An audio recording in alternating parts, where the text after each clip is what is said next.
Hi there, welcome to the Happy Chicken Coop YouTube channel. Thanks for joining us today. We're going to be talking about making your own mealworm farm and everything you need to know and how to do it 101. Very interesting topic today. Before we get into that, please be sure to like and subscribe to our YouTube channel. It's how we continue to grow the channel and put out great content for our subscribers. Also be sure to subscribe to our website, thehappychickencoop.com. So without further ado, let's get into it. So if your chickens are anything like ours, then they love to eat mealworms. Mealworms are healthy and they're nutritious and they're full of protein, and they help your hens lay a lot of eggs because they're a great calcium supplement. Feeding your chickens mealworms all day can get expensive though, very expensive. Fortunately, what you can do is you can grow your own mealworms for a fraction of the cost and provide your girls with a healthy snack all year round. So we're going to be talking about what exactly mealworms are and how you can grow your own farm. So mealworms, also known as Tenebrio molitor, are in fact insects. They're scavengers that can be found in grain stores, feed sacks, and occasionally household items such as cereal and flour. They like dark, dry places that store grain or other edibles such as flour or chicken feed. You can extract all the nutrition and water they need for surviving and thriving from the grain which they have infested. Also note, an adult mealworm is known as the darkling beetle. So let's talk about the nutritious benefits of mealworms for chickens. They are very beneficial for, laying hens as well as hens in general because they're a great nutrient source. However, they should be fed in moderation. Chickens need protein and more of it when they are sick,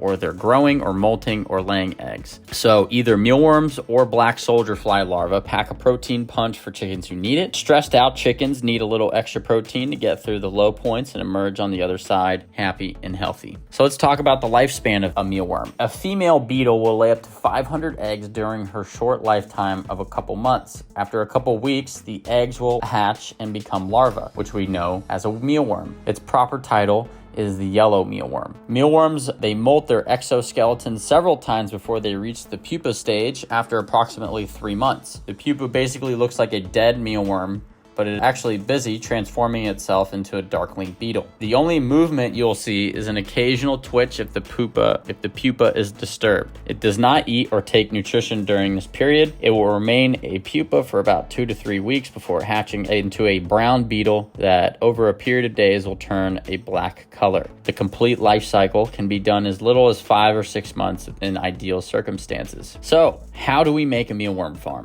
Again, this is also a great project if you have kids. It's easy to do. It doesn't require any high maintenance. It's not labor intensive at all. It's also a natural self-replicating food source for your flock. Our step number 1 is find a container. Before you start your own mealworm farm, you'll need to find a container that you will use to grow them in. For the container itself, any of the following will do: an old aquarium, plastic storage tote, or similar items like that. If you use a fish tank or glass-sided container, you can watch your insects at work. It is oddly fascinating watching them go about their business between beetle watching and chicken watching. It's easy to waste hours each day. Whichever container you choose, make sure it is approximately 12 inches by 24 inches and 12 inches deep. The chosen container will also need a lid or a screen mesh to put over the top. The lid needs to allow for some air circulation through the container. I use an aquarium so that I can see what's going on inside and get a feel for how quickly they are developing. Step number 2 is prepare your container. Now you've found an ideal container, you need to make sure it's thoroughly clean and dry. At this point, you'll need to find an ideal location for your container. Any location you do choose needs to be warm. The ideal temperature is 80 degrees Fahrenheit. Low light, dark environment. If you aren't squeamish, the closet would be fine. So if you don't live in a warm climate, when winter comes around, you should invest in a heat mat specifically made for reptiles. It has a programmable thermostat and comes pre-wired. This will keep your mealworm farm at 80 degrees Fahrenheit all winter long. If you're lucky enough, like me, to live in a warm climate year-round, you probably would not need this. However, do remember to keep them in a dark place. Step number 3 is add your substrate. Once you have your container and it's in an ideal location, you need to fill it up with feed or substrate for the mealworms. The exact amount you'll need depends on the size of your container, and it needs to be about 2 to 3 inches deep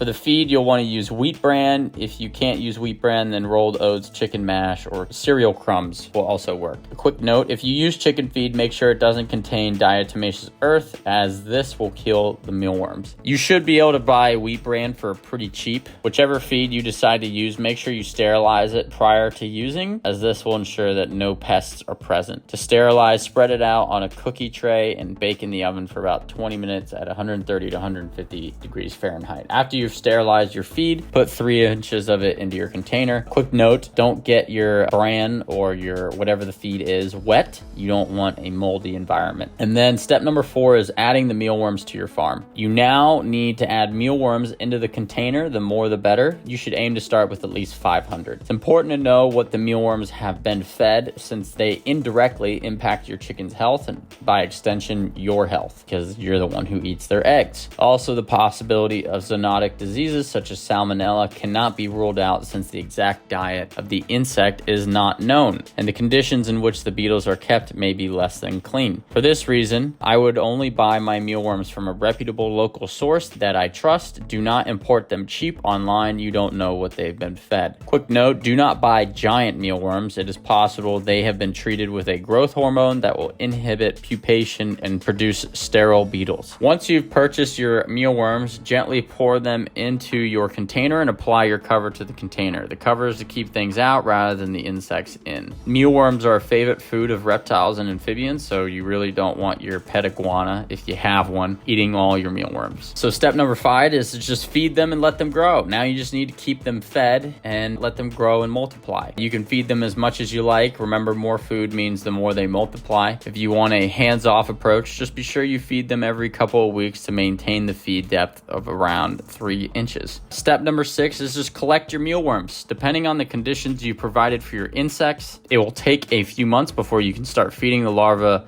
to your hens. You should only feed the worms to your hens. The pupa and beetles should be left on the farm to reproduce. Don't worry about removing dead beetles. The larva will do that for you. Do, however, remove any bits of moldy food and discard it. We found that the easiest way to collect the worms is to add new food to the farm. You can use a vegetable such as a carrot and place it in your container and leave it for 5 minutes or so. The worms will latch onto the carrot, pull the carrot out, and shake it all over another empty container, and you'll have lots of mealworms to feed your chickens. If you're lucky and happen to suffer from an overabundance of mealworms, they can be stored in the freezer in plastic bags. Quick note, remember to use gloves to handle the mealworm farm, and a few people use masks when working with the tank because of the dust. Some people become allergic to the fine dust created by the beetles, so if you already have a medical issue with your breathing, please err on the side of caution and wear a mask or respirator. So let's go over what we just talked about. Step 1, find a container. Old aquarium or plastic storage tote's fine.